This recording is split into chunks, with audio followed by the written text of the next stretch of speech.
Yung slip knot is very simple yung ginagawa ko. Imbis na ituloy ko yung slip knot, iniiwan ko lang siya na hindi siya sarado. Kasi kinakount ko siya as my first chain. Kasi nga, para ma-close ko siya pagdating sa dulo. So, ang mangyayari, maiiwasan natin magkaroon ng malaking butas. So, that's the reason kung bakit ganun yung method na ginagawa ko at nakasanayan ko. Eventually, makikita niyo rin po kung paano.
So, andito na tayo dun sa first chain or supposedly yung slip knot natin.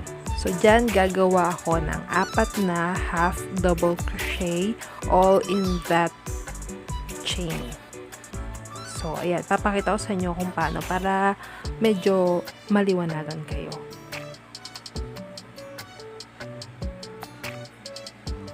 Yan. After that, hinila ko siya. Diba? Yun, ganun lang kasimple. Para lang wala siyang butas. Then, babalik natin, i-reverse natin yung pattern. Pwede nyo siyang gawin yung way na gusto nyo, yung may slip knot, ordinary way, it's okay. Pero, kung makikita nyo pagkatapos, mas malinis siyang tingnan, diba?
Okay, so that's all for today. Sana nag-enjoy kayo and wait nyo lang po sa mga susunod kong gagawin. Mag-ano pa ako ng ibang hair clips. And for now, please subscribe to my channel if you haven't subscribed yet. And paki-share na rin po ito. And also don't forget to follow my other social media accounts. Especially yung The Hobby ko, please. Thank you for watching. God bless.